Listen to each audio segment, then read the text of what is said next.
నమో నమో నా తెలుగుదేశమా, నమో నమో నా తెలుగుదేశమా, నందమూరి గుండె నుండి పొంగిన ఆవేశమా, స్వర్ణాంధ్రను నిర్మించగా సాగే ప్రస్థానమా. వందనం వందనం శిరసాభివందనం, వందనం వందనం హృదయాభివందనం. నమో నమో నా తెలుగుదేశమా.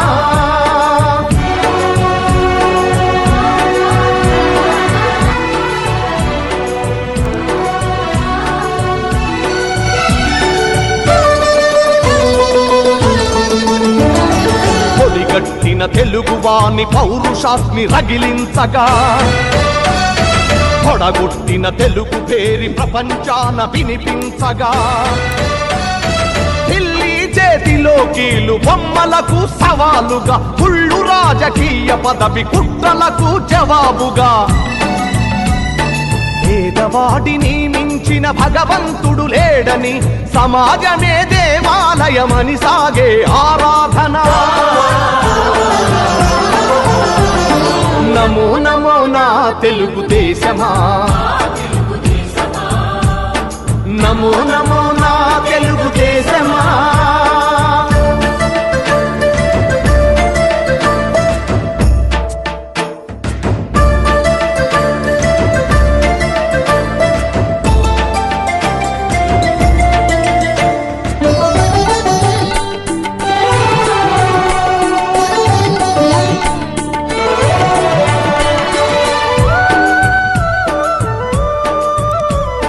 స్వచ్ఛమైన గాలి నీరు ఊరూరికి కానుకగా, మచ్చలేని సమాజాన్ని రేపటి పౌరులకివ్వగా, సోమరితనమే జాతికి రాతపుండు వంటిదని, శ్రమలోనే ఎన్నెన్నో సిరి సంపదలున్నవని, పని సంస్కృతి మన అందరి సహజ గుణం కావాలని, కొత్త చరితకు మమ్ముల సృష్టికర్తలను చేసిన. నమో నమో నా తెలుగుదేశమా. కార్యక్రమాన్ని ఏర్పాటు చేసుకోవడం జరుగుతుంది. అయితే ఒకటైతే చెప్పాల్సిన సభాముఖంగా, ఈ జగన్మోహన్ రెడ్డి పాలనలో, అంతకుముందు కాంగ్రెస్లో కూడా ప్రతిపక్షంలో అందరూ పనిచేస్తున్నారు. ఈ జగన్మోహన్ రెడ్డి, ఈ బాలినేని శ్రీనివాస్ రెడ్డి ఈ 5 ఏళ్ల పాలనలో ఒంగోలులో ప్రతి క్షణం నరకారంభించింది ఎవరంటే తెలుగుదేశం పార్టీ కార్యకర్తలే సార్. తెలుగుదేశం పార్టీ కార్యకర్తలు ఇబ్బంది పడినాడంటూ ఎవరు లేరు సార్. అయితే ఈ సందర్భంగా ఇంకో మాట కూడా చెప్పదలుచుకున్నాం, గర్వంగా చెప్పగలం. వాళ్ళు సంతలో బర్రెలు గొర్రెలు ఉన్నట్టు ప్రతి ఒక్కరిని వాళ్ళ వైఎస్ఆర్సీపీ నుంచి తెలుగుదేశం పార్టీలో చేరుతుంటే వాళ్ళని మళ్ళీ వాళ్ళు డబ్బులు ఇచ్చి కొనుక్కుంటా పోతా ఉన్నారు సార్. ఈ రోజున మేము తెలుగుదేశం పార్టీ వాళ్ళగా ఒక ధైర్యంగా చెప్పగలిగిన మాట ఏంటంటే, ఒక్క తెలుగుదేశం పార్టీ బూత్ కన్వీనర్నైనా, ఒక్క యూనిట్ ఇన్ఛార్జ్ అయినా వాళ్ళు పద్దెనిమిది కూడా భయపడే పరిస్థితి సార్. అది తెలుగుదేశం పార్టీ కార్యకర్తలు అంటే ఇవన్నీ ఎందుకు చెప్పాల్సి వస్తుందంటే, నరకం అనిపించాం సార్. ఒక్కొక్కరి మీద 10 కేసులు, 8 కేసులు, 19 కేసులు, మా జనార్దన్ గారి మీద 24 కేసులు పెట్టారు సార్. ఇట్లాగా ఇబ్బందులు పడుతూనే ఉన్నాం, పార్టీ కోసం కష్టపడుతూనే ఉన్నాం. దాంతోపాటు ఈ సంవత్సర కాలంలో మా బూత్ వాళ్ళు, మన యూనిట్ వాళ్ళు వీళ్ళైతే పార్టీ కార్యక్రమం ఏది ఇచ్చినా కానీ అసలు ఎంత కఠోరమైన దీక్షతోటి ప్రాణం పెట్టి ఎంత పనిచేస్తున్నారంటే వాళ్ళ వ్యక్తిగత జీవితాలు కూడా ఎదుర్కొన్నారు సార్. కేవలం జనార్దన్ గారికి ప్రతి ఒక్కరూ ఆశించిన విధంగానే ఈ పొత్తు ఏర్పడడం, ప్రజలందరిలోనూ కూడా ఎలక్షన్ ఎప్పుడు వస్తుందా, ఈ జగన్మోహన్ రెడ్డిని ఎప్పుడు ఇంటికి పంపించాలని ఎదురు చూస్తున్నారు. ఇదే ఉత్సాహాన్ని ప్రతి ఒక్కరు కూడా కొనసాగించి పోలింగ్ తేదీన ప్రతి ఒక్కరు కూడా టీవీల దగ్గర కూర్చునే ఇంకొక 10% పోలింగ్ అయితే మనం గెలుస్తామని చెప్పుకునే వాళ్ళు చాలామంది ఉన్నారు. అంటే వాళ్ళు పోలింగ్ దాకా వెళ్ళరు.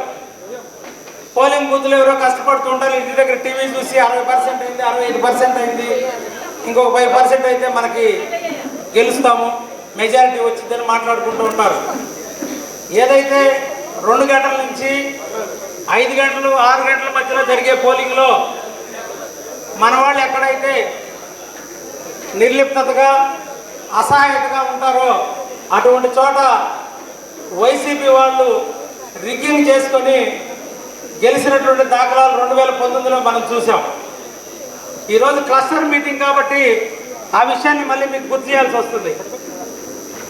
2 గంటల నుంచి 5 గంటల మధ్యలో ప్రతి పోలింగ్ బూత్లో కూడా ప్రతి ఒక్కరూ ఎన్ని ఓట్లు ఇప్పటి వరకు పోలేని, ఇంకా ఎన్ని ఓట్లు పోలవ్వాలి, మన ఏజెంట్ బూత్లో ఉన్నాడా లేదా, లేదా వాళ్ళు ఏదైనా పొలలో పెట్టి మన ఏజెంట్ని బయటకు కాఫీకో టీకో తీసుకెళ్ళాడా, అది గమనించుకుంటూ ప్రతి ఒక్కరూ చివరి గంట మనం కనీసం ప్రతి పోలింగ్ బూత్లో కూడా ఒక 100 ఓట్లు మనం కానీ చేయగలిగితే డెఫినెట్గా మళ్ళీ జనార్దన్ రావు గారు ఈసారి 30 నుంచి 40 వేల మెజారిటీతో ఒంగోలులో గెలుస్తారని గెలిచగలిగితే వాళ్ళు ఎట్టి పరిస్థితుల్లో మన దరిదాపులు కూడా రాలేరు. అందరూ సంఘటితంగా ఉండి మనకి నరేంద్ర మోడీ గారి సహకారం ఉంది. దానికి నిదర్శనం నిన్న ఐజీలు ఎస్పీలు అందరూ కూడా మార్చడం జరిగింది. రాబోయే రోజుల్లో ఇంకా కొంతమంది ఆఫీసర్లను కూడా మార్చడం జరుగుతుంది. ఇప్పటి వరకు మనకున్నటువంటి భయాల్ని పక్కన పెట్టేయండి. ఎవడైనా మనకి కదా, మనం 170కి దగ్గర వాళ్ళు అన్నారు, మనం కూడా 160 పైన మనం ఉంటామని మేము మీ అందరికీ కూడా తెలియజేస్తున్నాను. ఇప్పుడు మన ఏఎంసీ మాజీ చైర్మన్ ఏర్పాటు చేసిన ఈ కార్యక్రమానికి ముఖ్య అతిథిగా వారు ఇచ్చేశారు. అట్లాగే తెలుగుదేశం పార్టీ నాయకులు పెద్దిరెడ్డి సూర్యప్రకాష్ రెడ్డి గారిని వేదిక మీదకి రావాల్సిన కోరుతున్నాం. ఒక నియంత, ఒక దుర్మార్గుడు పాలనకి ఇట్లాంటి ఇప్పటి వరకు దాదాపు 400 మంది ముఖ్యమంత్రులు పరిపాలించారు. ఇట్లాంటి ఒక సైకో ముఖ్యమంత్రి కాగలుగుతాడు, ఒక నాయకుడు ముఖ్యమంత్రిగా వస్తాడని చెప్పి రాజ్యాంగ నిర్మాతలు అంబేద్కర్ గారు కూడా ఊహించలేదు. అట్లాంటి సైకోని సాగనంపాల్సిన ఆవశ్యకత ఈ ఎన్నికల్లో ఉన్నది కాబట్టి ఇది ఈ రాష్ట్రానికే కాదు దేశానికి ఒక మలుపుగా తిప్పే ఎన్నికలుగా ఉన్నాయి.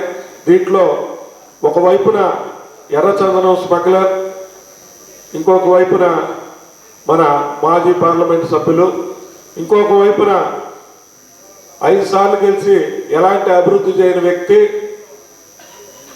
ఒకవైపు, మన నాయకుడు 5 సంవత్సరాల్లో ఒంగోలు నియోజకవర్గ అభివృద్ధి ప్రదాతగా ఒంగోలు దిశను మార్చిన వ్యక్తి మన నాయకుడు దామచర్ల జనార్దన్ రావు గారు ఎమ్మెల్యేగా పోటీ చేస్తూ ఉన్నారు. ఎంపీగా మాగోడు శ్రీనివాసరెడ్డి గారిని, ఎమ్మెల్యేగా జనార్దన్ రావు గారిని గెలిపించుకొని ముఖ్యమంత్రిగా నారా చంద్రబాబు నాయుడు గారిని చేసుకోవాల్సిన బాధ్యత ఉంది. దీనికి మన జనసేన అధ్యక్షులు పవన్ కళ్యాణ్ గారు ఎంతో కష్టపడి ఈ కూటమిని ఏర్పాటు చేసి ఈ రాక్షస ప్రభుత్వాన్ని అంతమొందించడానికి కంకణం కట్టుకున్నందుకు వారికి మరొకసారి ధన్యవాదాలు తెలియజేస్తూ, అసెంబ్లీకి ఎన్డీఏ కూటమి తరఫున పోటీ చేస్తున్నటువంటి శ్రీ దామచర్ల జనార్దన్ రావు గారికి, అదేవిధంగా పెద్దలు గౌరవనీయులు మన ఒంగోలు పార్లమెంట్ సభ్యులు శ్రీ మాగంట శ్రీనివాసరెడ్డి గారికి, అదేవిధంగా జనసేన పార్టీ జిల్లా అధ్యక్షులు రియాజ్ గారికి, ఈ విధంగా మీ ముందుకు వచ్చేసి ఈరోజు నీ సమావేశంలో పాల్గొనడం చాలా సంతోషంగా ఉంది. 10 సంవత్సరాల క్రితం 2014లో నేను ఇక్కడ నుండి నగరాధ్యక్షుడిగా ఉండి మన ఒంగోలు అసెంబ్లీ ఇప్పుడు ఆ రోజున మన దామచర్ల జనార్దన్ గారిని అఖండ విజయం చేకూర్చే విధంగా పనిచేశాము. అదేవిధంగా రేపు 2020 ఈ ఎన్నికల్లో దానికంటే రెట్టింపు విజయం సాధిస్తారని చెప్పి కూడా ఈ సందర్భంగా మీకు అందరూ తెలియజేస్తున్నాను. ప్రధానంగా సోదరులారా, ఈ రోజున ఈ దేశంలో మన ప్రియతమ ప్రధానమంత్రి నరేంద్ర మోడీ గారు ఈ భారతదేశాన్ని విశ్వగురువుగా తయారు చేయాలని 400 ఎన్డీఏ కూటమి అనేది 400 సీట్లు రావాలని పట్టుదలతో భారతీయ జనతా పార్టీ అధిష్టానం అనుకుని తీసుకున్నటువంటి నిర్ణయానికి ప్రతి భారతీయ జనతా పార్టీ కార్యకర్త కూడా కట్టుబడి పనిచేస్తాడు. ఎందువలంటే అధిష్టాన నిర్ణయమే మా యొక్క శిరోధార్యం మాకు. ఆ విధంగా మేము పనిచేస్తాము. అదేవిధంగా ఈ రోజున నరేంద్ర మోడీ గారి నాయకత్వంలో దేశం ఏ విధంగా అభివృద్ధి చెందుతుందో ఆ విషయాలు కూడా మనం చర్చించుకోవడం జరుగుతుంది. అదేవిధంగా ఇప్పుడు విధంగా భారతీయ జనతా పార్టీ ఒక నిర్ణయం తీసుకుందంటే దేశం కోసం, ధర్మం కోసం, నమ్మిన సిద్ధాంతం కోసం పనిచేసేటది దేశ ప్రయోజనాలను దృష్టి చేసి పెట్టుకొని ఇలాంటి ఎన్డీఏ కూటమితో వీళ్ళందరినీ కూడా కలుపుకొని ఈరోజు కూటమి ఏర్పడి 400 సీట్లు టార్గెట్ పెట్టుకొని దేశ భవిష్యత్తు కోసం పెట్టుకున్నటువంటి పొత్తు కనుక మనందరం కూడా కలిసి పనిచేసిన అవసరం అంతే. రేపు జరగబోయే ఎన్నికల్లో ఆ యుద్ధంలో మీ బూతుల్లో సైన్యాధ్యక్షులుగా యుద్ధం చేయడానికి సిద్ధంగా ఉన్నటువంటి బూత్ ఇన్ఛార్జీలకి, డివిజన్ అధ్యక్షులకి, క్లస్టర్ హెడ్ అందరికీ కూడా ముందుగా నమస్కారం తెలియజేస్తా ఉన్నాను. ఇటువంటి బలమైనటువంటి వ్యవస్థ అంటే ఇది రాజకీయ వేదికలాగానే భావించట్లేదు, ఆత్మీయ సమావేశం కాబట్టి మాగుంట శ్రీనివాసరెడ్డి గారు తెలిసిన విషయం అయినప్పటికీ కూడా ఆయన కూడా మళ్ళీ ఒకసారి గుర్తు చేయాల్సిన అవసరం. ఈ తెలుగుదేశం పార్టీ అనేది ఇటువంటి బలమైనటువంటి వ్యవస్థ ఈ భారతదేశంలో ఏ రాజకీయ పార్టీకి లేదంటే ఆశ్చర్యపోవాల్సిన అవసరం లేదు.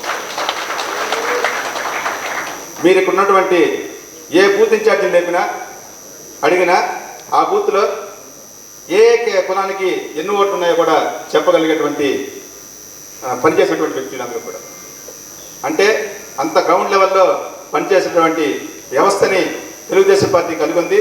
వాళ్ళందరినీ నడిపిస్తున్నటువంటి నాయకుడు మా సోదరుడు దామచర్ల జనార్దన్ గారు.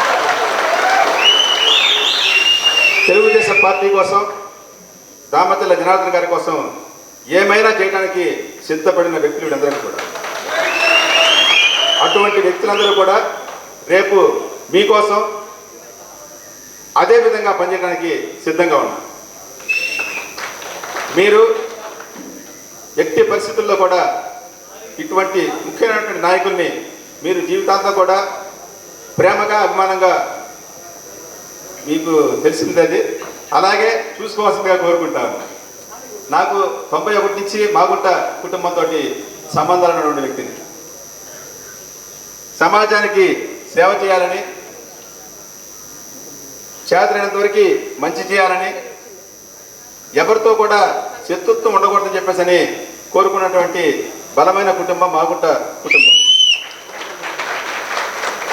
అయితే మారుతున్న రాజకీయ పరిస్థితులలో ఎవరితో విభేదించకూడదు, ఎవరిని తప్పుపట్టకూడదు అనేటువంటి పరిస్థితులు ఈ రోజున లేవు. సమాజానికి నష్టం చేస్తున్నటువంటి వ్యక్తులని, రాజకీయ పార్టీలని ఖచ్చితంగా ప్రశ్నించాలి. ప్రతి ఒక్క నాయకుడి దగ్గర కూడా అన్ని రకాల మనుషులు వస్తూ ఉంటారు, పోతూ ఉంటారు. అయితే నిజంగా పనిచేసిన వాళ్ళని గుర్తుపెట్టుకొని, గుండెల్లో పెట్టుకొని చూసుకోవాల్సినటువంటి బాధ్యత గెలిచిన వ్యక్తుల మీద ఖచ్చితంగా ఉంటుంది. దామచర్ల జనార్దన్ గారు ఎప్పుడు చెప్తా ఉంటారు, రేపు శాసనసభ్యుడు అయిన తర్వాత తెలుగుదేశం పార్టీ, జనసేన, భారతీయ జనతా పార్టీ నాయకులు, కార్యకర్తలు ఎవరైతే ఉన్నారో వాళ్ళందరినీ నా గుండెల్లో పెట్టుకొని కంటికి రెప్పలా కాపాడుకుంటాను. అలాగే మీరు కూడా వాళ్ళందరినీ కూడా చూసుకోవాల్సినటువంటి అవసరం ఖచ్చితంగా ఉందని చెప్పేసి ఈ సందర్భంగా తెలియజేస్తా ఉన్నాను. సమాజాన్ని అభివృద్ధి చేయడంలో 2014 నుంచి 19 దాకా ఈ ఒంగోలు నియోజకవర్గంలో మీతో కలిసి, శ్రీనివాసరెడ్డి గారితో కలిసి ఈ నియోజకవర్గంలో దామచర్ల జనార్దన్ గారు ఎంత అభివృద్ధి చేశారో మనందరికీ తెలుసు. రేపు రాబోయేటువంటి రోజుల్లో ఇద్దరు ఖచ్చితంగా మాగుంట శ్రీనివాసరెడ్డి గారు 2 లక్షల మెజార్టీతో గెలుస్తారు. 40,000 మెజార్టీతోటి ఖచ్చితంగా దామచర్ల జనార్దన్ గారు గెలవబోతా ఉన్నారు. మనందరం కూడా టార్గెట్ పెట్టుకొని పనిచేయాలి. ఇందా నాగేశ్వరరావు మాట చెప్పాడు, గుండె దళదరిచ్చింది నాకు. అట్లా అంటే ఎంత నమ్మకం ఉంటే ఆ మాట రావడం మనం అర్థం చేసుకోవాలి. మీ నగరాధ్యక్షుడు ఒక్క బూత్ ఇన్ఛార్జినైనా, ఒక్క డివిజన్ అధ్యక్షుడినైనా తీసుకెళ్ళగలిగావా బాలినేని శ్రీనివాసరెడ్డిని ప్రశ్నించాడు. ఆ విధంగా ప్రకటించాలంటే చాలా గట్స్ కావాలా. మీ మీద అత్యంతమైన విశ్వాసం ఉండాలి నాయకుడికి. అధ్యక్షుడిగా పనిచేసినటువంటి నాయకుడికి, వీళ్ళందరూ నడిపిస్తున్నటువంటి దామచర్ల జనార్దన్ గారి మీద ఉన్నటువంటి విశ్వాసమే నాగేశ్వరరావుతో ఆ మాట చెప్పించిందని నేను భావిస్తాను. ఎట్టి పరిస్థితుల్లో రేపు జరగబోయేటువంటి ఎన్నికలు కురుక్షేత్రానికంటే మించుంటాయి. అన్ని రకాల కుట్రలు, కుతంత్రాలు, మోసాలు, ప్రలోభాలు అన్నీ ఉంటాయి. మీరందరూ కూడా వాటన్నిటినీ ఎదుర్కొని ఢీకొని బూతుల దగ్గర మనం యుద్ధం చేసేటువంటి పరిస్థితి ఖచ్చితంగా ఉంటుంది. పోలింగ్ ప్రారంభమైన దగ్గర నుంచి అయిపోయేదాకా అందరూ కూడా మనం కంటికి రెప్పలాగా ఓటర్స్ని తీసుకొచ్చి ఓటు వేయించడము, ఆ బాక్సుల్ని కాపాడుకునేటువంటి కార్యక్రమం చేసుకోలేకపోతే ఏ అరగంట అశ్రద్ధగా ఉన్నా కూడా పక్కన ఉన్న వాళ్ళు డెకాయిట్లు. మీకు తెలుసు, మాగుంట శ్రీనివాసరెడ్డి గారి మీద ఎవరు పోటీ చేస్తారని నేను ప్రత్యేకంగా చెప్పాల్సిన అవసరం లేదు. ఇక దామోదర జనార్దన్ గారి మీద పోటీ చేస్తున్న వ్యక్తి నిత్యం అతనికి శాపం ఉన్నట్టుంది. నిజం చెప్పినా ఈ నగరాన్ని అభివృద్ధి చేసిన 40 ఒక్కలైతే దేవుని శాపం దేవ పాపం. ఒక్క నిజం చెప్పడు, ఒక అభివృద్ధి కార్యక్రమం కూడా చేయడు. కాబట్టి ఇటువంటి సంఘ విద్రోహ శక్తులతోటి మనం పోరాటం చేయబోతామని గుర్తుపెట్టుకోండి. దాన్ని దృష్టిలో పెట్టుకొని మీరందరూ కూడా ఈ రాబోయేటువంటి దగ్గర 40 రోజులు కూడా లేవు, ఎంతో కష్టపడి పనిచేయాలి. సార్ ఇప్పుడు మనకి ఈ బూత్ ఇన్ఛార్జీలు, డివిజన్ ప్రెసిడెంట్తో పాటుగా ఒక 5-6 డివిజన్లు కలిపి ఒక ట్రస్ట్ అట్టుంటాడు. అలాగే ఒక 15 డివిజన్లు కలిపి ముఖ్యమైన నాయకులతో టీం 3 రోజుల క్రితమే జనార్దన్ గారు ఏర్పాటు చేశారు. ప్రతి టీంలో ఒక 8-9 మంది ముఖ్యమైన నాయకులందరినీ వేసి 3 టీములుగా ఏర్పాటు చేసి ఒంగోలు టౌన్, కొత్తపట్నం, ఒంగోలు మండలం ఇవన్నీ కూడా మానిటరింగ్ చేయడానికి, ఎక్కడ ఎటువంటి లోపం జరగకుండా ఉండేలాగా కోఆర్డినేట్ చేయడం కోసం నాయకుడు కమిటీ ఏర్పాటు చేసి పనిచేస్తున్న విషయం కూడా మీ దృష్టికి తీసుకొని వస్తున్నా. అంటే ఇంత హోంవర్క్, గ్రౌండ్ వర్క్ చేస్తే కానీ మనం ఎన్నికలలో విజయం సాధించలేమనే విషయాన్ని మనం దృష్టిలో పెట్టుకొని ముందుకు వెళ్లాల్సిందిగా కోరుకుంటూ, ఎక్కువ సమయం లేదు కాబట్టి ఇంతకంటే ఎక్కువ మాట్లాడితే బాగుండదు. కాబట్టి మీ అందరికీ కూడా ధన్యవాదాలు తెలియజేస్తారు. ఈ ఆత్మీయ సమావేశ కార్యక్రమానికి ఏదైతే రేపు జరగబోయే 2024 ఎన్నికల్లో మనం ఎదుర్కొంటుంది ఒక సైకో ప్రభుత్వాన్ని, మరి ఆ ప్రభుత్వాన్ని పారదోలాలంటే ఇక్కడ కూర్చున్నటువంటి మీరే రథసారథులు, మీరే ఈ యుద్ధానికి నిలబడేటటువంటి బూత్ ఏజెంట్లు, క్లస్టర్ ఏజెంట్లు, ఈ కమిటీలు అందరికీ ఏదైతే ఈరోజు తెలుగుదేశం పార్టీ, జనసేన పార్టీ, అలానే బీజేపీ పార్టీ ఇలా ఎన్డీఏ కూటమిలో కలవడం చాలా సంతోషం. ఈ రాష్ట్రం ఎంత అభివృద్ధి కన్నా కూడా ప్రజల్ని వంచే విధంగా చెప్పేది ఒకటి చేసే ఒక ప్రభుత్వాన్ని తరమాలంటే ఇవాళ ఎన్డీఏ కూటమికి అభ్యర్థుల్ని కలిపి 2 పేర్లు పెట్టున్నారు. ఒకరు ఒంగోలు డైనమిక్ మాజీ శాసనసభ్యులు, రాష్ట్ర ఉపాధ్యక్షులు దామచర్ల జనార్దన్ గారు, అలానే మన ప్రకాశం జిల్లా దాదాపు ఏర్పడి ఒక 65 సంవత్సరాలు, అదే ఒక సంవత్సరం ఇటుకొని ఒంగోలు పార్లమెంట్ చరిత్రలో నీతి, నిజాయితీ, సౌమ్యుడు అనేటువంటి కుటుంబం ఎవరైనా రాజకీయాల్లో ఉన్నారంటే మాగుంట శ్రీనివాసరెడ్డి గారు. ఇక్కడ ఉన్నటువంటి కార్యకర్తలందరికీ చెప్తున్నా, మాగుంట వారు ఇప్పటిదాకా సౌమ్యుడిగా రాజకీయాలు చేశారు. మీరు ఇలా కొద్దిగా మారాలా, డీజీఆర్ గారి లాగా మారాలా. దామచర్ల జనార్దన్ అంటే ఒక వ్యక్తి యుద్ధాన్ని నింపేది ఎవరు? అర్జునుడు. అర్జునుడు అంటే డీజీఆర్ గారిని మీరు కూడా మాగుంట శ్రీనివాసరెడ్డి గారిని మార్చి కార్యకర్తలందరికీ మనోధైర్యం ఇవ్వాలా. మీరు, నేను చాలా సందర్భాల్లో చూసా, వైఎస్ఆర్ కాంగ్రెస్ పార్టీలో చూసా, తమని తెలుగుదేశం పార్టీలో చూశాను, కాంగ్రెస్ పార్టీలో చూశాను. మీరు సుదీర్ఘ రాజకీయాల్లో ఉన్నారు, మారాలా. ఈరోజు ఒంగోలు పార్లమెంట్ చరిత్రలో ఇవాళ జరుగుతుంది ఈ యుద్ధం. ఒక స్మగ్లర్కి, ఒక పుష్ప, అక్కడ స్మగ్లర్, ఇక్కడ పుష్ప అయ్యాడు. అక్కడ వచ్చి ఎర్రచందనం స్మగ్లర్, ఇక్కడ మళ్ళా కొండల్లో దోచుకోవడానికి వచ్చారు. మరి ముఖ్యమంత్రికి ఇంట్లో మనిషిలాగా వెలుగుతున్నాడు, అదేం తప్పేం కాదు. అతని నేచర్ గురించి వైఎస్ఆర్ కాంగ్రెస్ పార్టీలో నేను కూడా 27 సంవత్సరాల రాజకీయాల్లో చిన్న పెద్ద అందరినీ చూస్తున్నా, గత ప్రభుత్వాలు చూస్తున్నా.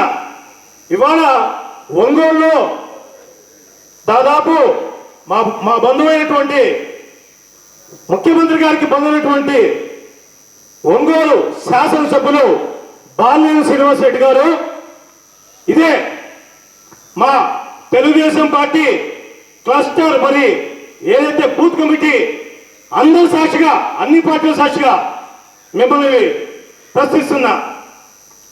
మీరు ఎంత పైశాచికం అంటే నువ్వు ఒక్కసారి ఓడిపోతేనే నీవు ఒంగోలు నుంచి పెట్టేసి ఎడబోయో హైదరాబాద్ పోయి మంచాన్ని కలుసుకున్నావు.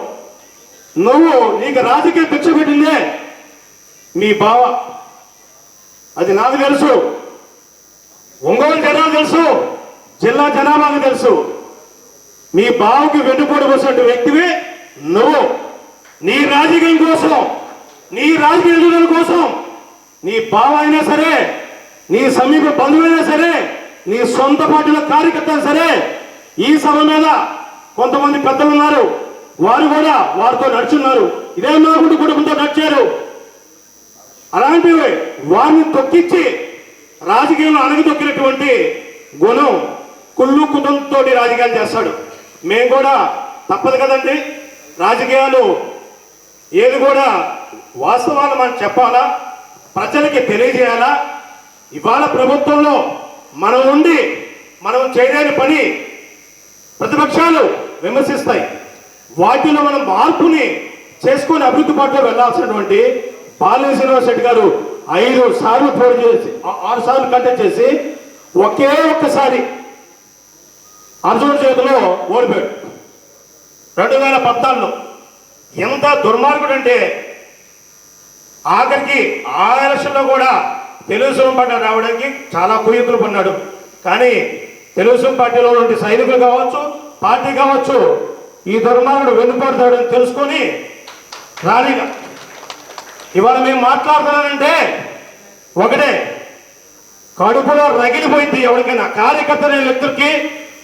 నిజంగా ఆత్మీయత, అభిమానం నిన్ను కట్టుకున్న వ్యక్తుల్ని నువ్వు ఎంత దుర్మార్గుడు ఉంటే మోసం చేస్తావంటే, ఇవాళ అభివృద్ధిలో ముఖ్యమంత్రి బంధువు అని చెప్పుకుంటావు.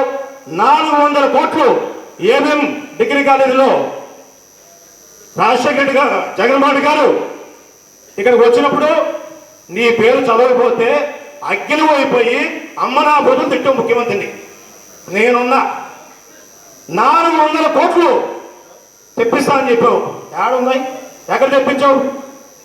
నీ రాజకీయ వేదిక చేసుకోవడానికి జిల్లాలో దాదాపు 23-26 లక్షల జనాభాకి అలా చేసే మంచిది. కానీ ఒంగోలు తెస్తే మేము కూడా చాలా సంతోషపడ్డాం. తప్పదు 2 నిమిషాలు. ఇవన్నీ కూడా వాస్తవాలు తెలియాలా. ఇవాళ ఎవరైనా రాజకీయాల్లో ఒక పార్టీ మారి మాట్లాడుతుంటే వాళ్ళకి మూర్ఖులకి మనం చెప్పేదే లేదు. మనం ఉన్నప్పుడు ఏ పార్టీనైనా కాపాడుకోవాలా, కార్యకర్తలను కాపాడుకోవాలా. ఏదైనా ఒక అసెంబ్లీ నియోజకవర్గం నుంచి నేను పోటీ చేసి గెలిపిస్తే రాష్ట్ర మంత్రికి అయ్యి ఈ 2019లో ఏం చేసావు? నేను చెప్తున్నా, నేనే సిగ్గుపడుతున్నా. మా ఎంగపాలెం సొంతూరు, ఇదే నీ ఊరు కూడా కొంచాడు. బ్రిడ్జీలు వేసుకోగలిగివా? 8 బ్రిడ్జీలు వేసిన చరిత్ర దామసాల జయరాజుంది. నేనే ఒకసారి మనసులో తెచ్చుకొని తెచ్చేవాడిని. వీరేంద్ర స్వామి మంత్రి అయ్యి కూడా మనవులకి బ్రిడ్జీలు వేసుకోలేకపోతున్నాడు. ఆ సముద్రంలో ఏదైనా మనకి ఫ్లడ్ ఏరియా కాబట్టి వరదలు వస్తుంటాయి. మరి కొత్తపట్నం మండలం నీకు భారీ మెజార్టీ కల్పిస్తారు. ఏం చేసావు? ఏం సంక్రాంతి చెప్పు. ఇవాళ అందరూ నా రోడ్లు పడేసావు. ఏమంటే తాయిలాలు ఎలక్షన్లు వచ్చినాయి, ఓటుకి 5,000 ఇస్తారంట. మరి అక్రమ సంపాదన ఆయన చెప్పాడు, నేను చెప్పనా? అక్కడెక్కడ తీసుకుంటాం, హైదరాబాద్లో సెటిల్మెంట్లు తీసుకొని. అయినా నువ్వు తీసుకొని కాదు, నీ అక్రమ సంపాదన డబ్బుతో జనాన్ని కొనాలనుకుంటే ఇక్కడ ఎవరు గొర్రెలు లేరు, అందరూ కూడా తెలివిగా ఉన్నారు. ఈ 2024 ఎన్నికల్లో నిన్ను పొందబెడతారు. నిన్ను ఓడించినాక ఇదే పెద్దిరెడ్డి సూర్యప్రకాష్ రెడ్డి కంకణ బదులు కట్టుకొని నిన్ను ఓడి బదులు చూడు చెప్తున్నా. నువ్వు నమ్మక ద్రోహిని.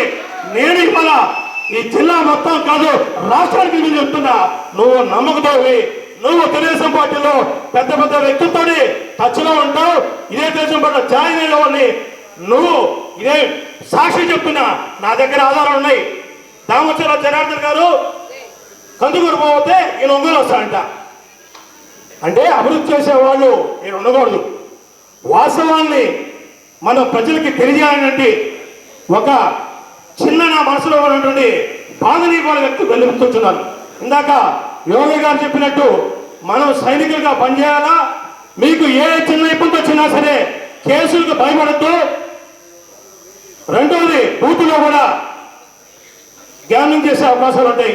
మన కళ్ళన్నీ ఆ 10 గంటలు 12 గంటలు మరి అహర్నిశలుగా పనిచేయాలి. మన వాళ్ళని కొడాలంటే కొడాలని కొడాలి నాగేశ్వరరావు గారు టౌన్ ప్రెసిడెంట్ వారు చెప్పారు. ఇవన్నీ కూడా మరి అధికారం వచ్చిన తర్వాత రేపు డీజీఆర్ గారు అందరినీ గుర్తు పెట్టుకోవాలా. మాలాంటి వాళ్ళు కాదు. మీరందరూ దాదాపు డీజీఆర్ గారిని సుదీర్ఘంగా తెలుగుదేశం పార్టీలో ఇన్ని సంవత్సరాలు మీరు పనిచేశారు.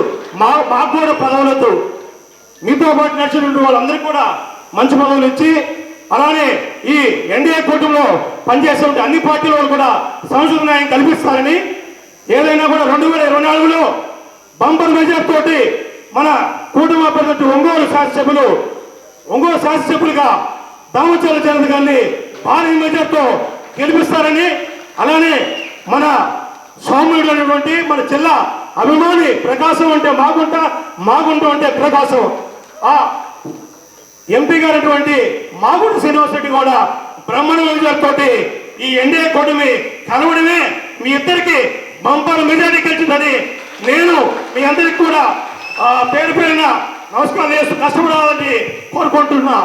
జై తెలుగుదేశం, జై జై జనసేన, జై బీజేపీ. ఎన్డీఏ కూటమి తరఫున వచ్చిన అందరికి కూడా అందరూ కూడా పేరు పేరు మీ అందరికీ నమస్కారం చేస్తూ సెలవుకున్నా. ఎవరైతే బూతుల్లో ఉంటారో వాళ్ళ మీదే మన విజయం ఆధారపడింది. ఎందుకంటే ప్రతి ఒక్క ఓటు కూడా కలగాల్సినటువంటి సామర్థ్యం మీ మీదే ఉంది. ఎవరు ఎన్ని మాట్లాడినా ఏం చేసినా మీరందరూ కష్టపడి పని చేస్తేనే మన గెలుపు దాని మీద ఉంది. మాగుంట శ్రీనివాసరెడ్డి గారు గెలవాలన్నా, జనార్దన్ రావు గారు గెలవాలన్నా మీరందరూ కష్టపడితే, మీరు రేపు బూతుల్లో కనుక గట్టిగా నిలబడకపోతే ఆ శ్రమ కూడా వృధా అయిపోయింది. ఎందుకంటే ఇక్కడ నిలబడ్డటువంటి ఎంపీ అభ్యర్థి చెవిరెడ్డి భాస్కర్ రెడ్డి కానివ్వండి, అలాగే ఇక్కడ నిలబడ్డ శాసనసభ్యుడు బాలినేని శ్రీనివాసరెడ్డి కూడా ఆర్థికంగా ఎంతో ఉన్నత స్థాయిలో ఉన్నటువంటి వ్యక్తులు. ఈ మధ్య జగన్ కూడా ఏ సభకు వచ్చినా ఆనవాయితీగా ఒక మాట అంటున్నాడు, మా అభ్యర్థులు ఆర్థికంగా స్థితిగతులు అంతంత మాత్రమే ఉండే అంటున్నాడు. అంటే కొన్ని లక్షల కోట్లకి అధిపతి అయినటువంటి జగన్ ఈ దేశంలోనే అత్యున్నతమైనటువంటి ముఖ్యమంత్రి ఎవరు డబ్బు ఎక్కువ ఉందంటే జగన్. మరి 1000 కోట్లు ఉన్నటువంటి అభ్యర్థులు అతని ముందు అంతంత మాత్రంగానే కనపడుతుంది. ఎందుకంటే వాళ్ళ అభ్యర్థుల ఆర్థిక స్థితులు కాదు బాగలేదు, మన రాష్ట్ర ఆర్థిక స్థితులు, మన రాష్ట్ర ప్రజల ఆర్థిక స్థితులు బాగలేదు. అదొక్కసారి మనం గుర్తుపెట్టుకోవాలి. ఎందుకంటే ఈ పొత్తు కుదర్చడానికి పవన్ కళ్యాణ్ గారి శ్రమ దీని వెనకాల చాలా ఉంది. పవన్ కళ్యాణ్ గారు 2 అడుగులు వెనక్కి వేసి నాకు సీట్లు తగ్గినా పర్లేదు, ఈ రాష్ట్రం బాగుండాలి, రాష్ట్ర ప్రజలు బాగుండాలని చెప్పి ఈరోజు పొత్తుకి కుదుర్చుకున్నటువంటి దాకా. ఎందుకంటే ఎన్డీఏ ప్రభుత్వం వస్తుంది, ఎన్డీఏలో తెలుగుదేశం పార్టీ ఉంటుంది అని చెప్పి 9 నెలల క్రితమే ఒంగోలులో పురంధేశ్వరి గారు వచ్చినప్పుడు నేను చెప్పాను. కానీ ఆ రోజు నా మాట ఎవడు నమ్మల.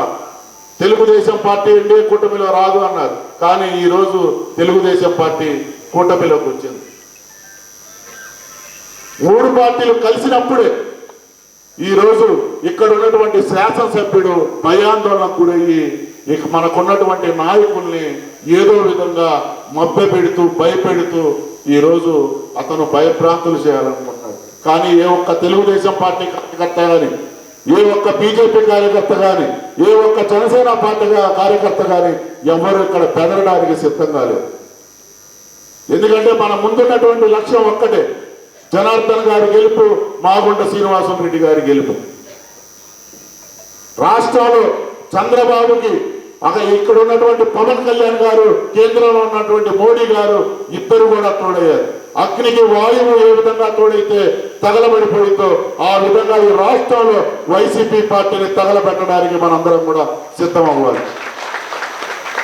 మనందరం ముందున్నటువంటి లక్ష్యం ఒక్కటే, అభ్యర్థులు ఎవరైనా సరే. కానీ జనసేన పార్టీ కానీ, బీజేపీ పార్టీ కానీ, తెలుగుదేశం పార్టీ కానీ ముగ్గురు పార్టీలు కూడా ఆలోచించాల్సింది, ఆ అభ్యర్థులు 3 పార్టీల తరఫున అభ్యర్థులే. మన గుర్తు సైకిల్ గుర్తు. మనం బూతులోకి వెళితే ఏ పార్టీ కార్యకర్తకైనా సైకిల్ గుర్తు మాత్రమే కనపడాలి, సైకిల్ గుర్తుకు మాత్రమే ఓటే విషయంగా మనందరం కూడా ప్రజలకు వెళ్ళాలి. సమయం లేదు, ఎందుకంటే నాకు నమాజ్ టైం అవుతుంది కాబట్టి పెద్దలు ఇంకా మాట్లాడాలి. మిమ్మల్ని ఓటే కోరుకున్నాను. రేపు రాబోయే ఎన్నికల్లో ఇక్కడ ఉన్నటువంటి స్మగ్లర్ ఎవరైతే ఎర్రచనందనం దొంగ ఉన్నాడో ఆ చెవిరెడ్డి భాస్కర్ రెడ్డిని, మరో చోటుగాడు బాలినేని శ్రీనివాసరెడ్డిని, ఇద్దరిని కూడా ఓడగొట్టి మన భుజస్కంధాలపై మాగుంట శ్రీనివాసరెడ్డి గారిని, రామచంద్ర జనార్దన్ గారిని మనందరం గెలిపించే బాధ్యత తీసుకుంటారని చెప్పి మనస్ఫూర్తిగా కోరుకుంటున్నాను. జై జనసేన. మన శ్రీనివాసరెడ్డి గారిని ఎంపీ అభ్యర్థిగా మన 3 రోజుల క్రితం అనౌన్స్ చేసుకోవటం, ఆయన ఒకసారి మన వాళ్ళందరం కూడా ఎవరైతే డివిజన్ ప్రెసిడెంట్లు ఉన్నారో, అదేవిధంగా బూత్ ప్రెసిడెంట్లు ఉన్నారో వాళ్ళందరూ కూడా మన క్లస్టర్స్ వాళ్ళందరితో కూడా ఈరోజు ఈ సమావేశం ఏర్పాటు చేశాం. దానికి మాగుంట శ్రీనివాసరెడ్డి గారు కూడా మీ అందరికీ తెలిసిన వ్యక్తే. ఎందుకంటే 35-40 సంవత్సరాల నుంచి మన ఒంగోలులోనే ఉన్న వ్యక్తి, అందరితోటి సంబంధాలు ఉండే వ్యక్తి. అలాంటి వ్యక్తి మళ్ళా మన పార్లమెంట్ అభ్యర్థిగా కావటం, ఒకసారి ఏదైనా కూడా ఒకసారి పరిచయం చేసుకుందామని ఈరోజు ఈ సమావేశం ఏర్పాటు చేశాం. దాంతో ఇప్పుడుండే జరుగుతున్న పరిణామాలు ఏం జరుగుతుందనేది కూడా మనం అవగాహన చేసుకోవాలి. ఈరోజు డివిజన్ ప్రెసిడెంట్లు కూడా పోయినసారి కూడా నేను పిలిచి మనం మాట్లాడారు, మనం ఏమేం చేయాలి, ఏం చేస్తే బాగుంటుంది అనేది కూడా చెప్పారు. అది ఒకసారి శ్రీనివాసరెడ్డి గారు మాట్లాడిన తర్వాత మళ్ళీ ఒకసారి 5 నిమిషాలు మళ్ళీ మాట్లాడుకుందాం. ఈరోజు వ్యవస్థ ఎట్లాగైపోయిందంటే మరీ కక్ష సాధింపులు ఎక్కువ చేస్తున్నారు. ఒక పక్క ఎన్నికల కోడ్ వచ్చింది. ఎన్నికల కోడ్ వచ్చిన తర్వాత కూడా కొంతమంది పోలీసు వాళ్ళు చాలా అత్యుత్సాహాన్ని చూపిస్తున్నారు. వాళ్ళు ఎవరైనా కూడా మన పార్టీలో చేరితే అతని మీద కానీ ఇబ్బందులు లేకుండా, కేసులు లేకుండా ఉంటే వాళ్ళ తమ్ముడి మీద ఏమన్నా ఉందేమో చూస్తున్నారు, వాళ్ళ ఇంట్లో ఏమన్నా ఉన్నాయేమో చూస్తున్నారు. ఆ విధంగా కూడా ఇబ్బందులు పెట్టి ఏదైనా సరే వాళ్ళు ఏదో విధంగా భయపెట్టే పరిస్థితులు ఈరోజు చేయడం జరుగుతుందని చెప్పి కూడా మీకు తెలియజేస్తా ఉన్నా. రీసెంట్గా ఒక అతను జరిగితే అతనికి రోజు కూడా పోలీసులు ఇంటికి పోవటం, నీది ఆల్రెడీ రౌడీ షీటర్ ఉందంటాం, లేకపోతే ఇంకో ఇబ్బందులు ఉన్నాయంటాం. ఆ విధంగా ఇబ్బందులు బట్టి మళ్ళా తీసుకొచ్చి మళ్ళీ కండవలు వేయటం, ఇలాంటి కార్యక్రమాలన్నీ కూడా జరుగుతున్నాయి. దీన్ని మీ అందరూ కూడా చాలామంది మీద కూడా ఇంకా తెలియకుండానే మీకు అందరికి కూడా ఫోన్లు వచ్చి ఉంటాయి. కాబట్టి వాళ్ళు వచ్చినా కూడా మన వాళ్ళు కొంతమంది అయితే నువ్వు ఏం చేసుకుంటావో చేసుకో, మేమైతే తెలుగుదేశం, రేపు తెలుగుదేశం పార్టీకే ఓటేస్తాం, నువ్వు ఏ కేసులు పెట్టుకుంటావో మాకెందుకని గట్టిగా ఉండే వాళ్ళ జోలికి వాళ్ళు రావట్లా. ఎవరైతే భయపడతారో వాళ్ళ జోలికి వచ్చేసి వాళ్ళ కుటుంబంలో ఇబ్బందులు ఉండేవి చూసి వాళ్ళని ఇబ్బందులు పెట్టే పరిస్థితులు వస్తున్నాయి. మీకు నేను తెలియజేస్తున్నా, అంటే మాకు తెలియకుండానే మీ అందరి దగ్గరికి ఎవరో ఒకరి దగ్గరికి రావటం, బెదిరీటాలు ఇవన్నీ జరుగుతున్నాయి. కాబట్టి మీరు దేనికి భయపడద్దు. పాత కేసులు ఏదున్నా సరే, రౌడీ షీటర్లు ఉన్నా సరే, ఏదున్నా కూడా మీకు మేము అండగా ఉంటాం. మీకు ఇబ్బంది వచ్చి మీకు ఎట్లాగా ఏమైనా జరుగుతుంది అన్నప్పుడు మాకు తెలియపరచండి. తప్పకుండా మేము ఏం చేయాలో ఆ రోజు మీరు చూస్తారు. కాబట్టి మీరంతా కూడా భయపడి ఈళ్ళు అయ్యే పరిస్థితి మాత్రం మీరు తెచ్చుకోవద్దని చెప్పి మీ అందరూ కూడా నేను తెలియజేస్తా ఉన్నా. కాబట్టి ఏదైనా కూడా మనకు సమస్య ఉంటే తెలియపరచండి. అంతేగాని మీరు ఏదో భయపడి ఏదో చేసేస్తారని వీళ్ళు ఏమీ చేయలేరు, ఏం పీకలేరు. 5 ఏళ్ళు ఏం పీకలా వీళ్ళు. ఇంక 20 రోజుల్లో వీళ్ళు ఏం చేసే పరిస్థితులు కూడా ఉండవు. కాకపోతే మానసికమైన ఏదో బెదిరింపులు చేస్తారు. ఈ పోలీసు వాళ్ళు కూడా ఇంకా ఈ వారం రోజుల్లో ఈ పోలీసు వాళ్ళు కూడా ఎవరైతే హత్య చేశారో వాళ్ళు కూడా వెళ్ళిపోతారు. కాబట్టి మనం ఎవరికి భయపడే వల్ల ధైర్యంగా మీరంతా కూడా మీరు చేయాల్సిన పనులు మనం చేసేది ఏం చేస్తే బాగుంటుందో ఆ కార్యక్రమాలు మీరు సీరియస్గా చేయాలని చెప్పి కూడా మీ అందరికీ కూడా నేను తెలియజేస్తున్నాను. అతను మన సైకో అంటే తెగ బాధపడిపోయారు. ఎవరు అబ్బేమో తెగ మాట్లాడాడు, మా పిల్లల్ని సైకో సైకో అంటున్నాడు. అది ఇవన్నీ ఏం మాటలు, ఏం పనులు ఇవన్నీ? సైకో పనులు కాక ఏం పనులు? అదే కానీ 14 సంవత్సరాలు మనం ఆ రోజు 5 సంవత్సరాలు మనం ఎమ్మెల్యేగా ఉండేటప్పుడు మనం చేసిన కార్యక్రమాలు ఏదో ప్రజలకు చెప్పుకోగలిగాం. ఈ రోజుకి కూడా మేము ఏం చేసామో మనం చెప్తున్నాం. మనం పాంప్లెట్లు ఇస్తున్నాం. ఒక్కో డివిజన్కి 5 కోట్లు పని చేసాము. ఇప్పుడు ఏం చేశాడని చెప్పేసి మేము అడుగుతుంటే వీళ్ళు ఎంతసేపటికి వాళ్ళ ఇంటి మీద పడి నీకు డబ్బులు కావాలా, లేకపోతే నీకు ఆ పాత కేసులు ఉన్నాయి, ఎప్పుడో 6 సంవత్సరాల ముందు ఉండే కేసుల మీద నేను పిలుస్తున్నారు, స్టేషన్కి పిలుస్తున్నారని కానిస్టేబుల్ పోవటం. ఏం పద్ధతులు ఇవంతా? ఇదే పద్ధతి కానీ మనం ఆ రోజు చేస్తుంటే కొంతమంది ఎదవలు తిరగలుగుతారా? అసలు బజార్లో కనపడతారా వీళ్ళు? ఆ పనులు మనకు చేత కదా, చేత కాకుండా చేయలేదు ఆ రోజు. దేనికైనా ఒక పద్ధతి, హద్దు ఒకటి ఉంటుంది. ఈ హద్దు దాటిపోయి వాళ్ళు ఇష్టారాజ్యంగా చేస్తే మాత్రం మనం కూడా ఊరుకునేది లేదు. నేను కూడా చెప్పాను, పోలీస్ స్టేషన్ ఎవడైనా కూడా వస్తే ఇంటికి మీరు ఫోన్ చేయండి, ఏ స్టేషన్ అయితే ఆ స్టేషన్కి పోదాం. ఎందుకు వస్తాడు వాడు, ఎందుకు మన పిలుస్తారు, ఎందుకు మన వాళ్ళు ఇబ్బంది పెడతారు, వాళ్ళు ఏ విధంగా తొత్తుల్లాగా ఎందుకు చేస్తున్నారు అనేది కూడా మనం చూస్తాం. దాని విధంగా ముందుకెళ్తామని చెప్పి కూడా మీకు తెలియజేస్తా ఉన్నా. కాబట్టి మనం ఎవరం కూడా మీరు అధైర్యపడద్దు, భయపడద్దు, కలిసికట్టుగా పనిచేద్దాం. ఈరోజు మెజార్టీ కోసం పోరాడుతున్నాం. ఖచ్చితంగా మంచి మెజార్టీతోటి ఈసారి ఒంగోలు ఒకసారి కానీ ఈసారి గెలిచిందంటే ఎవరు కూడా ఇంకా వాళ్ళు కనపడరు. ఇంకా మళ్ళా ఆయన ఒక్కసారి అంటున్నాడు కదా, ఒక్క అవకాశం. ఆ ఒక్క అవకాశం రేపు కొడుకు కూడా ఉండదు, కొడుకు కూడా కనపడ్డు. ఆ విధమైన పనులు చేస్తాం, ఆ విధంగా జనాల్లోకి వెళ్తాం. 5 ఏళ్లలో మనం పనులు చేసి జనాల్లోకి వెళ్ళిపోవటం, కొన్ని పొరపాట్ల వల్ల కొన్ని ఇబ్బందులు జరిగినాయి. మన కార్యకర్తలను కరెక్ట్గా చూసుకోవటం, ఎప్పటికప్పుడు మాట్లాడుకోలేకపోవటం, ఆ పొరపాట్లు అప్పుడు జరిగినాయి. కాబట్టి మనోళ్ళు ఆ రోజు సీరియస్గా పనిచేయలేకపోయారు. ఈ 5 ఏళ్ళు మనోళ్ళు కరెక్ట్గా ఉన్నారు కాబట్టి మన జోలికి ఎవరు రాలేకపోయారు. ఈరోజు పూర్తిగా ఎక్కడికి పోయినా కూడా ఒక నమ్మకం అనేది ఉంది. రేపు మళ్ళా వచ్చింది అంటే ఇంక ఒంగోలులో మళ్ళా తెలుగుదేశం పార్టీ అనేది శాశ్వతంగా ఉండేటట్టుగా దాన్ని పర్మనెంట్గా చేస్తామని చెప్పి కూడా మేము తెలియజేస్తున్నాం. కాబట్టి మనం కూడా మీరు సీరియస్గా అందరం కలిసికట్టుగా ఇంకా 37 రోజులు ఉంది, దగ్గరికి వచ్చేసింది కౌంట్ డౌన్. మనం ఏం చేసినా 37 రోజులు, మనం ఎంత పోరాడినా 37 రోజులు, 38వ రోజు ఓటింగ్. కాబట్టి పరిస్థితులు కూడా మీరు అందరూ కూడా అర్థం చేసుకోండి. బయట వాతావరణం ఎలా ఉందో అర్థం చేసుకోండి.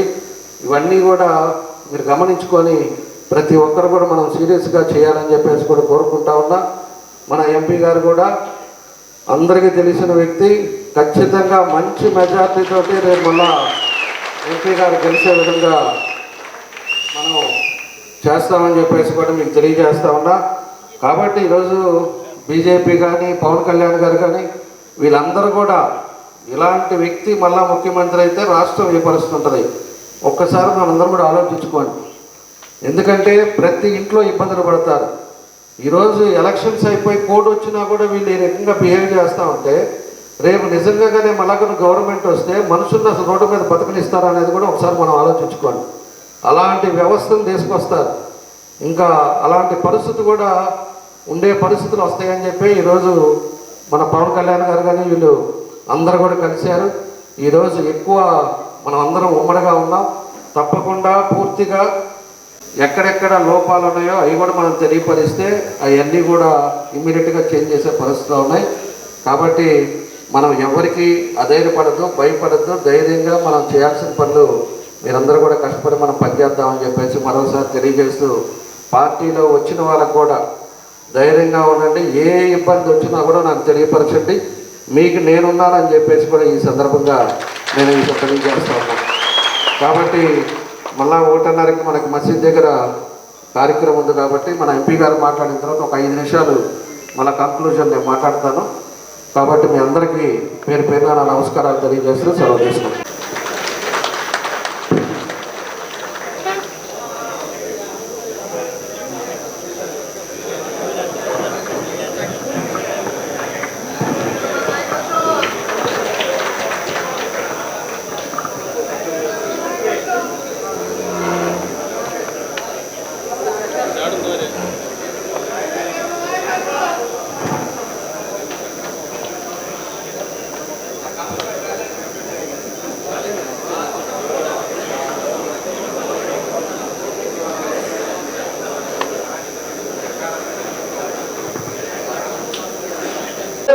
ముఖ్యంగా ఈరోజు జరుపుతున్న ఈ ఆత్మీయ సమావేశానికి విచ్చేస్తున్న Telugu Desam party, Janasena party, BJP party కార్యకర్తలు, సోదరుని వాళ్ళందరికీ నా హృదయపూర్వక నమస్కారాలు తెలుపుతున్నాను. మాగుంట కుటుంబం తరఫున మాగుంట కుటుంబాన్ని ఇప్పుడు 33 ఏళ్ల నుంచి మీరు ఎప్పుడు కూడా ఆదరించారు. పార్టీలకు అతీతంగా కూడా మీరు మమ్మల్ని కూడా ఆదరించారు. సేవ చేయడం అనేది మాగుంట సుబ్రహ్మరెడ్డి గారు మాకు నేర్పించిన ఇది విద్యార్థి. ఆయన 1991 సంవత్సరంలో మొదటిసారిగా పార్లమెంటుకు పోటీ చేసి ఈ ప్రాంతాల్లో అభివృద్ధి కార్యక్రమాలన్నీ కూడా క్షుణ్ణంగా కూడా తెలుసుకొని వారు అకాల మరణం చెందిన తర్వాత మా వదినమ్మ గారు పార్వతమ్మ గారు కూడా ఉండటం కూడా చూసాం. ఆ తర్వాత నేను పార్లమెంట్ మెంబర్గా కూడా కంటిన్యూ అవుతూ వస్తున్నాం. ఎప్పుడైనా అభివృద్ధి చూడాలన్నప్పుడు ఒక ఆనందంగా మాగుంట కుటుంబానికి ఏం చేస్తే బాగుంటుంది ఇక్కడి ఒంగోలు ప్రజలకు అనేది ఎప్పుడూ ఆలోచిస్తుంటాం. ఆ మార్గాన్ని మా అబ్బాయి తనయుడు కూడా మాగుంట రాఘవరెడ్డి కూడా దాని ఆధారంలో కూడా నడుస్తున్నారు. ఈరోజు ఎన్నికలు వచ్చాయి. ఈ ఎన్నికల సమయంలో సోదరులు జనార్దన్ గారు అయితే ఆత్మీయ సమావేశం అనేది ఏర్పరచాలి. క్లస్టర్ హెడ్స్ ఉన్నారు, యూనిట్ హెడ్స్ ఉన్నారు, బూత్ ఇన్ఛార్జీలు ఉన్నారు, డివిజన్ వార్డుగా వాళ్ళందరూ ఉన్నారు. కాబట్టి వారితో మీరు ఒకసారి కలుసుకుంటే బాగుంటుందని చెప్పారు. చాలా సంతోషం ఇది నాకు కూడా. మిమ్మల్ని అందరినీ కూడా చూడాలని, మీతో కూడా కొంత సమయం కూడా గడపాలనేది నేను ఎప్పుడు కూడా అనుకుంటున్నాను. ఒక మంచి అవకాశం ఇచ్చారు జనార్దన్ గారికి, వారికి కూడా ధన్యవాదాలు కూడా మీకు తరపున తెలుపుతూ ఉన్నాను. నేను ఎన్నికల సమయంలో తెలుసు ఎక్కువగా పనిచేయాలనేది వేరే. 5 సంవత్సరాలు ఏంటంటే దూరంగా ఉన్నాం. 2014 నుంచి 19 వరకు మన జాతీయ అధ్యక్షులు వారు, మాజీ ముఖ్యమంత్రి వారు చంద్రబాబు నాయుడు గారు అప్పుడు పిలుపు మేర 2014లో తెలుగుదేశం పార్టీలో చేరటం జరిగింది. 2014 నుంచి 19 వరకు ఎంతో అభివృద్ధిని చూసాం. ఆ తర్వాత 2019 సంవత్సరంలో వైకాపా ప్రభుత్వంలో కూడా వెళ్ళటం కూడా జరిగింది. అక్కడ ప్రభుత్వంలో ఎటువంటి అభివృద్ధి చూడలేదు. తర్వాత ముఖ్యమంత్రి మన చంద్రబాబు నాయుడు గారు చెప్పి, శ్రీనివాసరెడ్డి గారు మీరు ఇక్కడ ఉండాలి, మరొకసారి మరలా కూడా పోటీ చేయాలి అని అన్నారు. నేను మొదటగా మా అబ్బాయి రాఘవరెడ్డి పోటీ చేస్తే బాగుంటుందని వారికి చెప్పాను. ఆయన తర్వాత వారు ఒకటే తర్వాత మమ్మల్ని అందరినీ కుటుంబ సభ్యులను పిలిచి, ఈ దఫాకి మీరు రిటైర్మెంట్ వద్దు, మీరు కూడా పోటీ చేస్తే ఎన్డీఏ ప్రభుత్వం అనేది కూడా అక్కడ ఉంటుంది కాబట్టి ఢిల్లీలో మీ అవసరం కూడా ఉంటుంది అనేది వారి కోరిక మీదట మీ అందరి ఆశీస్సులతో నేనే పోటీ చేయటం అనేది కూడా జరుగుతుంది. మన రాష్ట్రం అభివృద్ధి చెందాలంటే మరొకసారి మళ్ళా మనం చంద్రబాబు నాయుడు గారిని ముఖ్యమంత్రిగా చేసుకోవాల్సిన అవసరం ఉన్నదనే చెప్తున్నాను నేను. రాష్ట్రం అధోగతి పాలైంది 5 సంవత్సరాల కాలంలో. ఇప్పుడు రాబోయే రోజులు అనేది ఇంకా స్వర్ణ యుగం అనేది బీజేపీ నాయకత్వం అంటే మోడీ గారు ఆలోచించి ఈ కూటమిలో కూడా రావటం, అదేవిధంగా పవన్ కళ్యాణ్ గారు కూడా ఈ కూటమిలో కూడా ప్రముఖమైన పాత్ర తీసుకోవటం అని అంటేనే మీకు అర్థమవుతుంది.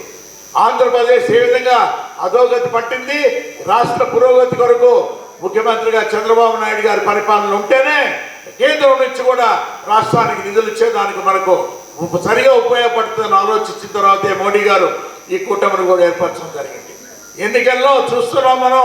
ఇప్పుడే జనార్దన్ గారు చెప్పారు, మిగతా వ్యక్తులు కూడా చెప్పారు, రాబోయే రోజులు అనేది చాలా కష్టంగా ఉంటాయనేది కూడా. 37-38 రోజులైనా కూడా, ఎందుకంటే ఎప్పుడు కూడా సంతోషంగా భావిస్తూ ఉంటాను నేను మిమ్మల్ని అందరినీ చూస్తుంటే. 2014 సంవత్సరంలో చూశాను నేను. 25 సంవత్సరాలు కాంగ్రెస్ ప్రభుత్వంలో ఉండి ఆ తర్వాత తెలుగుదేశం పార్టీకి వచ్చినప్పుడు ఎంత డిసిప్లైన్తో తెలుగుదేశం కార్యకర్త అనేవాడు పనిచేస్తాడనేది చూసి చాలా ఆనందపడ్డాను నేను. అప్పుడే చూసాం మనం, కదలి రాండి తెలుగుదేశం కార్యకర్తలారా అనేది ఒక మాట. ఎప్పటికీ అది కళ్ళలోనే ఎప్పుడు కూడా గింగిరో తిరుగుతూనే ఉంటున్నప్పుడు అంటే అంత డిసిప్లైన్డ్ కార్యకర్తలు అనేది. ఈ 5 ఏళ్ల పరిపాలనలో మేము కూడా చూసాం. వైఎస్ఆర్లో ఉన్నప్పుడు కూడా ఎక్కడా కూడా మొక్కుపోయి ఎక్కడా ఏంటంటే ఒక విధమైన ఒక బాధతో లేకుండా మనం పోరాడుతాం, మన ప్రభుత్వం వస్తుందనేది ఈ కార్యకర్తల్లో ఉత్సాహం నేను ఎప్పుడు కూడా దూరంగా ఉన్నా చూస్తున్నాను నేను. అదేవిధంగా ఎన్నికలు వచ్చాయి. ఈ ఎన్నికల్లో అభ్యర్థులుగా పోటీ చేస్తున్నాం. మీకు అందరికీ పరిచయం వ్యక్తే పెద్దలు దామచర్ల ఆంజనేయులు గారు మనోరు, దామచర్ల జనార్దన్ గారు కూడా అహర్నిశలు కూడా పనిచేస్తూ 5 సంవత్సరాల కాలాన్ని ఈ పార్టీని ఇంత పటిష్టంగా కూడా తీసుకొచ్చారన్నట్టే వారే సరైన నాయకుడు ఒంగోలుకు అనేది మీరు ఒక్కసారి నిరూపణ చేయాలి. అని రాబోయే ఎన్నికల్లో కూడా వారికి అత్యధిక శాతంతో కూడా ఇప్పుడే చెప్పారు పెద్దలు 40,000 దాటేటట్టుగా ఉన్న మెజార్టీ కూడా వచ్చేటట్టు మీరు చేయవలసిందిగా నేను కోరుతున్నాను. నేను సమయం తక్కువ ఉంది కాబట్టి ఎక్కువ మీతో కూడా సమయం గడిపేదానికి మరొకసారి వస్తాం. అదేవిధంగా మాగుంట కుటుంబాన్ని కూడా ఆదరించమని మరొకసారి మీకు అందరూ కూడా తెలుస్తున్నాం. మీ సేవలోనే ఉండాలనేది మాగుంట కుటుంబం లక్ష్యం. అది మీరు ఎన్ని సంవత్సరాలు మమ్మల్ని ఏంటంటే ఈ సేవలో ఉంచేదాని కొరకు ఈ విధంగా మీరు చూపించే మీరు ఆదరణ ఎప్పటికీ కూడా మాగుంట కుటుంబం కూడా మర్చిపోలేదు. దయచేసి మిమ్మల్ని రాబోయే ఎన్నికల్లో మీకే తెలుసున్నప్పుడు సైకిల్ గుర్తుగా వేసి అసెంబ్లీకి పోటీ చేస్తున్న దామచర్ల జనార్దన్ గారిని, పార్లమెంట్కి పోటీ చేస్తున్న నన్ను మాగుంట శ్రీనివాసరెడ్డి అత్యధిక ఓట్లతో కూడా గెలిపించవలసిందిగా సైకిల్ గుర్తు వేసి మిమ్మల్ని అందరినీ కోరుకుంటున్నాను. జై హింద్.